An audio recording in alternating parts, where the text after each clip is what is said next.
Hey guys, welcome back to another episode of GabeandRanger. We're your hosts. I'm Gabe, and this is Ranger. And on this episode, we're going to talk about the very first steps on what it takes to start your self-improvement or your survival prepping needs. Being able to write down and create a list for yourself will help you organize and manage yourself in a way that you can be able to visualize everything. You may not have to type or hand write everything down. You can take a picture or just something that will help you envision it, but not just in your mind. We want to create a way to put it in front of us so that we'd be able to see the things that we need to take care of and the things that we want to take care of. Writing allowed me to focus and concentrate on the things that were important and get the tasks completed and be able to obtain the items that I may needed or wanted.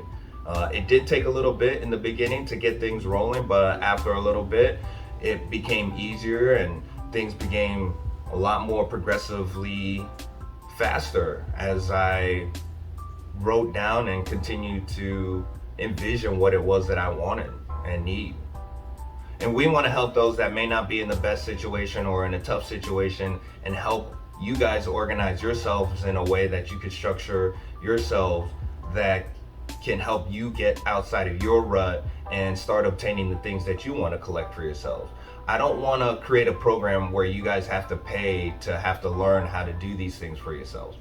Me and Ranger here, we want to share this information because it's free. It's free information. We learned it ourselves and we learned it for free ourselves, and we want to share it with you guys for free and be able to expand our knowledge as a community so that we can all become better as a whole and not just individuals. Because at the end of the day, if we all just look out for ourselves, then no one's really gonna be taking care of each other, and that's not a world that is going to be very helpful or useful for the future. It's going to be a very selfish world and very cold world.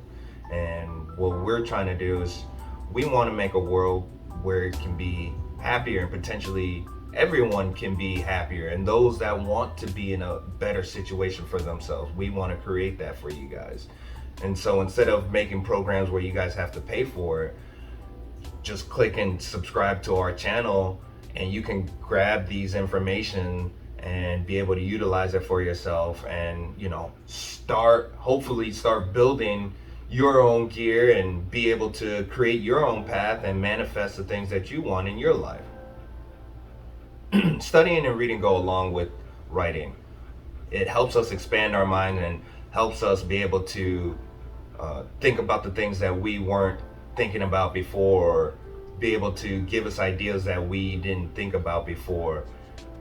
Reading survival books and military books, financial books, those are all things that can help us grow in a way that will give us new ideas, to give us options to not be so held down and feel so stuck in a rut where we can actually move forward.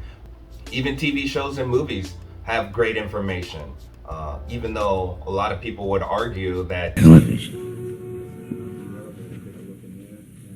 television is the explanation for this. You see this in bad television.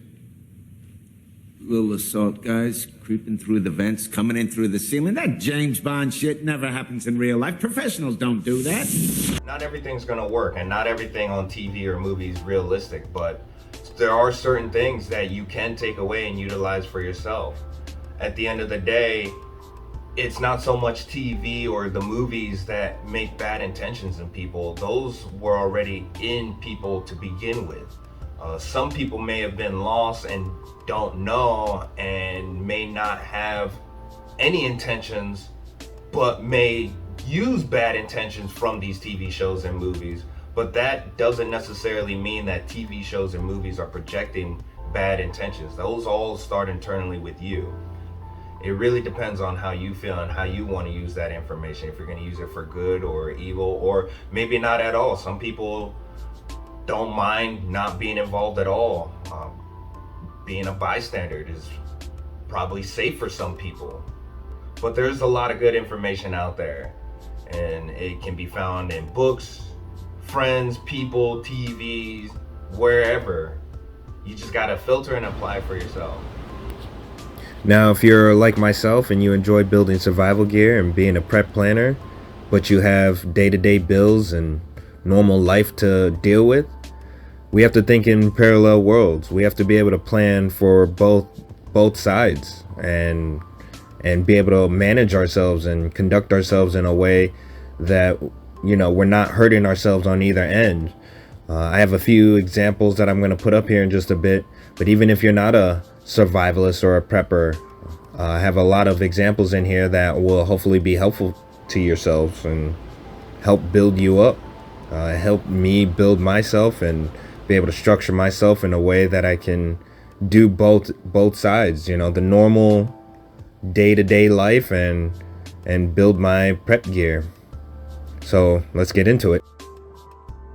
Okay, and so here's a chart that I created that basically breaks down the main areas of focus into 4 main categories that I feel that would be the most important topics to basically organize and manage yourself in a way that you can stay focused and make sure that everything is, you know, clear and present in front of you.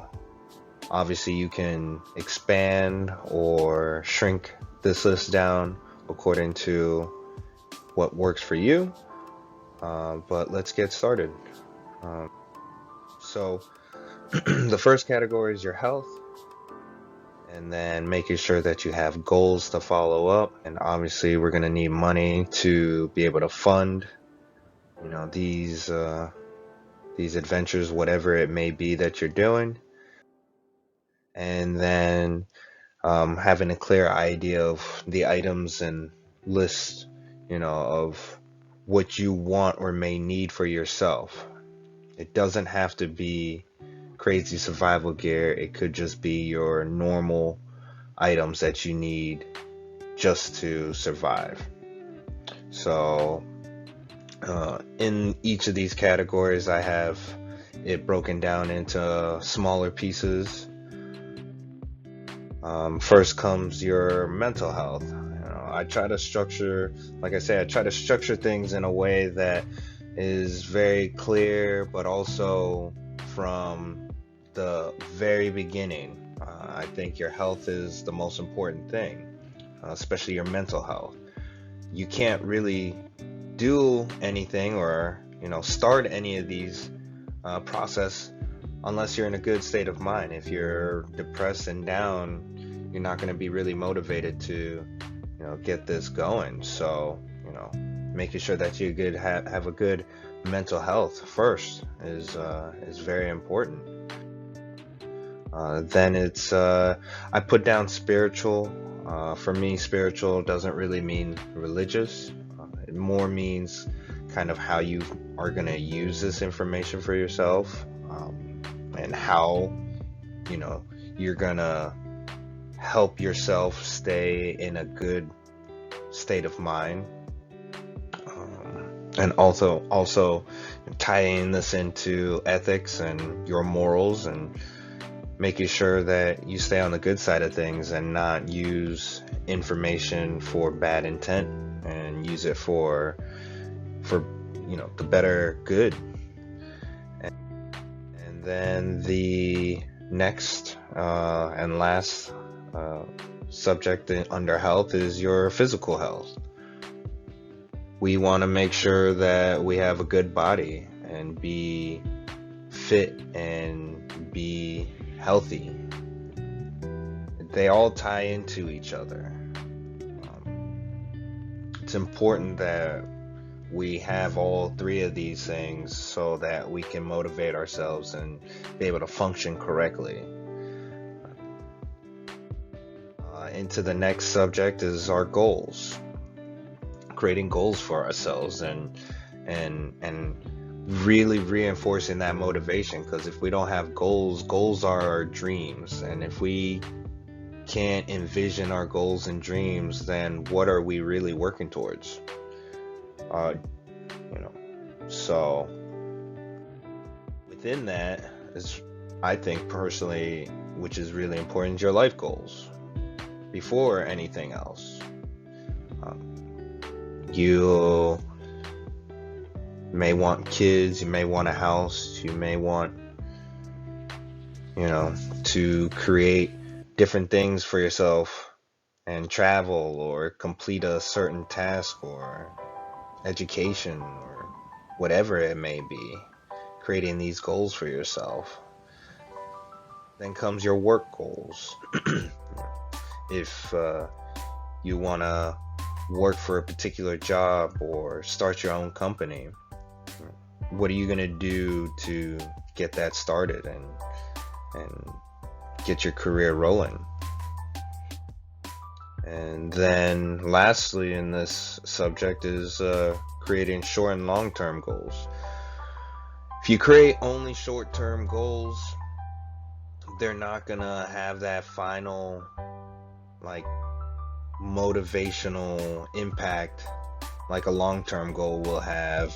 And creating too many long-term goals, if you can't reach it, you might feel defeated. So being able to mix it up and having both and striving towards even creating short-term goals to reach your long-term goal, these things will help you get to a certain point where you're always getting that motivational bump from yourself and seeing actual process. You got to see your processes. And then after your goals is money, being able to fund these things and being able to get out of debt and be able to create a savings for yourself.